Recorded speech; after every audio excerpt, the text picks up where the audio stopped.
Thank you very much, Dr. Balian, and hello also from my side. I'm happy that also some students are here today. So, and I want to thank you again for the award I received in the morning. Yes, so I want to talk a little bit about thyssenkrupp later, about some more concrete projects challenging the German industry. But I will also talk a little bit after we heard a lot of challenges in India, a very coal-based economy, and we heard now at the end Dr. Negi talked about every topic related to hydrogen, so there's not so much left. But anyway, I will try to give you some new perspectives also from the German side. So in Germany, you know, we are very ambitious. We have 750 million tons of CO2 emissions, and our goal is to come to net zero already in 2045. And to reach that, I think that we are clear upon we need green hydrogen, or we need green hydrogen at the end. And this very ambitious goal is written down in a strategy we launched in June 2020. And in this time, I was appointed as the National Hydrogen Commission of the federal government. And I stayed in this position for nearly two and a half years. And our goal was not only a goal, so we also put a funding of 10 billion tons of euro. For example, for the building up of infrastructure, fueling stations, for transportation, for pipeline infrastructure, also a 700 million euro research project to address all the questions you put on the table. How to transport hydrogen, how to produce it, all the bottlenecks of automatization, about offshore production of hydrogen and offshore wind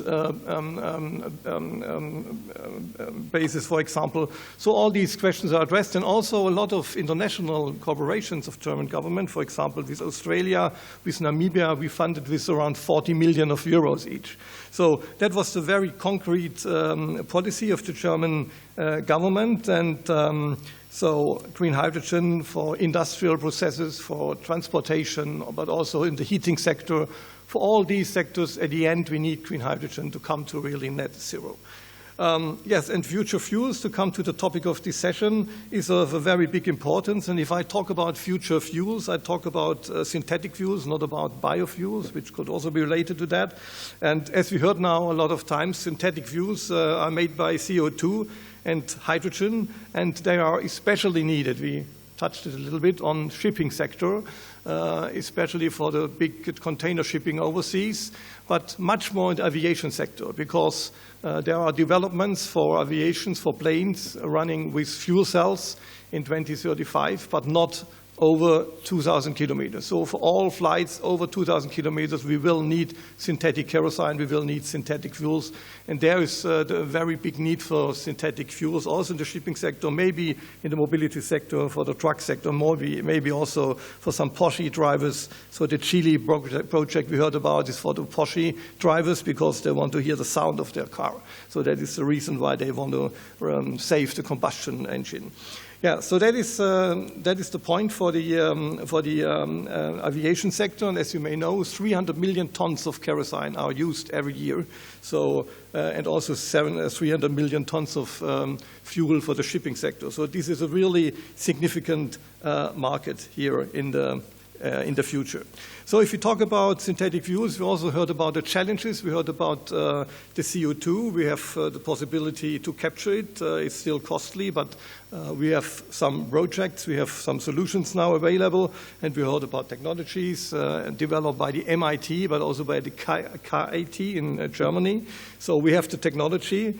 One word to the Chile project is a little bit difficult, because in Chile they want to use the CO2 from the air capturing, but this is not working right now. It's a really difficult technology, TRL3 maybe, so they will need another 3 years. So they build a hydrogen electrolyzer there in the desert at the end of Chile, but they don't have a CO2 source. So that has to be think in advance to make it better then.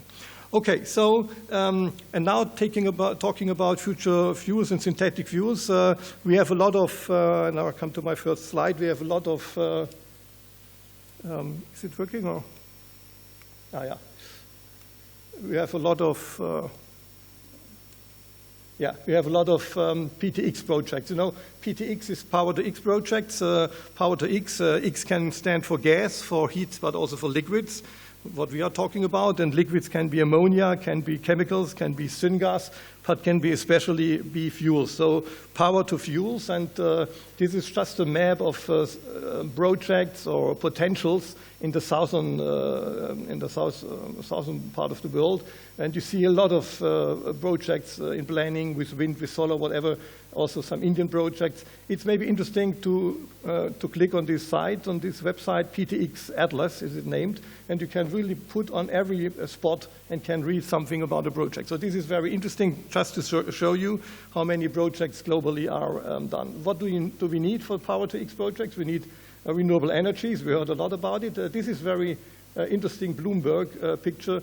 So you see the capacity additions every year, the share in the last years. And you see 2021, 50% of the additional energy sources was by solar energy, and coal and so on is very slow. Even so, we heard about that 300 new coal plants are planned worldwide. So, but the trend is clear towards renewable energies. That also was said by Mr. Nagy.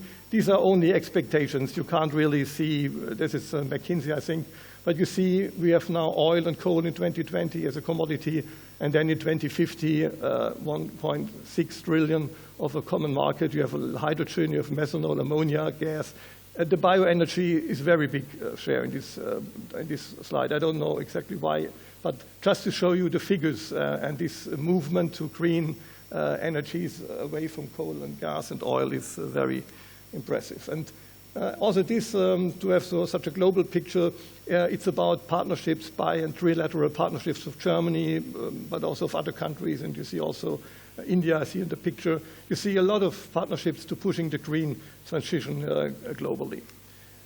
Yeah, and now some words to thyssenkrupp. So you may know thyssenkrupp as the biggest steel maker in Europe. Our biggest steel plant in Duisburg is producing 20 million tons of the 750 million tons, and producing 12 million tons of steel and producing 20 million tons of CO2 emissions a year. So it's the biggest steel plant in Europe. And so we are known as a steel maker with a more than 200 years old history. But nowadays we are not only part of the problem with our CO2 emissions, we also want to be part of the solution on the demand side, talking about steel, on the supply side, but also talking about infrastructure. And we will come back, for example, to the ammonia topic. So on the demand side, it's very interesting. We talked about decarbonization today, and it's very concrete now in the steel part of thyssenkrupp, not only of thyssenkrupp, also ArcelorMittal and other companies in Germany and in Europe. They try to reduce their CO2 emissions, and what we are doing, we started to replace one of the steel mills by a direct reduction plant. It's 2.5 billion investment. It's already on the table, the money. We start now to rebuild it. And in 2026, this first steel mill is finished. And when this first steel mill is finished, we want to run it not with natural gas. We want to run it with hydrogen. In the ideal with green hydrogen, but maybe at the beginning with blue hydrogen. And the demand of green hydrogen is 200,000 tons a year. 200,000 tons a year. That means the capacity of 2 gigawatt at the end, only for this one steel mill. So these are really challenging, but you see, we are really starting now, working on our CO2 footprint, and our goal in thyssenkrupp is also to be climate neutral in 2045. But this is a really interesting development, and for sure we have to look how the hydrogen will come then to the steel plant. The steel plant is close to the harbor of Rotterdam. It's 40 kilometers from the sea. So we have the possibility to build a pipeline directly from the harbor of Rotterdam to our steel mill. Then, okay, its presentation is a little bit sorry for that. thyssenkrupp nucera is one of the few suppliers in the world able to offer technology for the production of hydrogen on a gigascale level. We saw the challenges of hydrogen production. I will show another slide. We have built over 600 projects, the chlor-alkalic electrolysis for the especially fertilizer industry, but also for chemical industry, and have a lot of experience in that. And so we are one of the only suppliers at the moment in the world able to really build big projects. And that we need this electrolyzer capacity that we heard already. So at the moment we have 3,546 terawatt hours of demand in hydrogen. All this hydrogen is gray at the moment. You see refining ammonia, methanol. And at the moment the production of this amount of hydrogen, gray hydrogen, follows to 900 million tons of CO2. And to replace these gray hydrogen at the moment, we would need 950 gigawatt of electrolyzers in 2020. And the global capacity of hydrogen, of electrolyzer production is at the moment 5 gigawatt, the global production capacity worldwide. So I leave out China, it's a little bit difficult to say. So you see the gap between what we need and what we have. And that is really one of the bottlenecks of the green transition. And that's why we have a lot of funding programs of the European Union, of German government, to scale up the production of electrolyzers. And these are the figures, expectations for 2050. You see at the left side the figure for now, and you see a 7-fold development expected until 2050, which means 26,000 terawatt hours. This leads to a hydrogen electrolyzer demand of 5,500 gigawatt. So this is really not simple. That's why we have to bundle all capacities and all technologies. I'm here for thyssenkrupp. We are building alkalic water electrolyzers. But we need the PEM electrolyzers. We need all technologies we can get, and we need a lot of countries. So it's not a competition at the end. It's really to save and to make it possible to produce green hydrogen. We need all these electrolyzer capacities. And for sure, we need a renewable energy. So for 1 gigawatt of electrolyzer, you need at the end 1.5 to 2 gigawatt of renewable energies to run it. So yes, this is some about our technology. So we are coming from the alkali electrolyzers and have a lot of experience here going to the alkaline water electrolyzers, which is major and what is especially interesting for deserts, for example, where you need a robust environment and where we don't have a problem with space. So because these electrolyzers need more space than a PEM electrolyzer. Yeah, this is our model. You can see you can scale it up easily. And to be concrete now, we are engaged in the NEOM project in Saudi Arabia, the biggest electrolyzer plant in the world with a 2 gigawatt capacity. Start is 2026, and we also the big Shell project with 200 megawatts. So these projects are already in process. They are going to build now. And then Thyssen is also engaged in wind energy. We are producing the bearings here. And another very interesting point is the transport of hydrogen. As we know in Germany that we have to import around 80% of our energy, also of our green energy, green hydrogen, as we at the moment import 80% of our primary energy. So we need transport of green hydrogen. And this is very sophisticated, and you have already heard about ammonia. thyssenkrupp Uhde, one of our daughter companies, is producing ammonia and methanol plants worldwide, one of the biggest producers in the world. And that is very interesting because ammonia, you see it here, nitrogen and hydrogen. The worldwide production at the moment is 180 million tons a year worldwide. 80% is processed into the fertilizer industries. I talked about it's gray hydrogen and also gray ammonia. Then we have cooling chemical processes. And why do we need ammonia? We need it as a carrier. That is the most important thing for the next 5 to 10 years because we heard about it, liquid hydrogen, minus 25.3 degrees. You don't have one ship worldwide who is able to transport liquid hydrogen. So you don't have the ship, you need a lot of energy to produce the liquid hydrogen. And that's why ammonia is really now much more interesting, and all the projects you heard about worldwide, and maybe 80% of them are planning to produce blue or green ammonia because it liquefies in minus 33 degrees. And we have a lot of ships worldwide. We have a lot of harbor infrastructure, so that is why we expect to ship ammonia or hydrogen as ammonia in the next 5 to 10 years until we have at least some pipeline infrastructures from the North Sea down to North Germany, or maybe from the MENA states, North African states, or also from Middle East.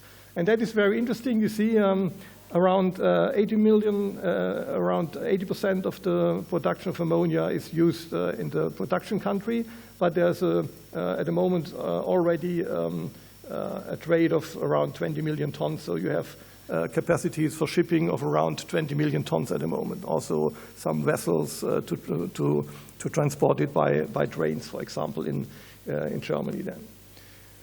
Yes, so just to show you that thyssenkrupp is not only a steel maker, so we also have a lot of competencies which we are fighting the CO2 emissions. We also have technologies for cement industry, for example, and so we are part of the solution to work on a green transition of the industry in Germany. We know that the goal is very ambitious, and to be honest, we won't reach it 2045. It's nearly impossible. But anyway, it's important to have a goal. And as I said, we not only talk about, we have a lot of funding, we have a lot of research. So that is, for me, very interesting also to be here in India. I know that the German government and the Indian government are working closely together also in this topic, and I think there's a very good way, especially for production of synthetic fuels, for example, with the CO2 here and hydrogen. So you have low production costs at the moment. We have a good workforce, and we have the green technologies in Germany, and we have a big demand in green hydrogen and blue hydrogen for the next years. And that's why I think that we have a good opportunity for good cooperation. And thank you very much for your attendance.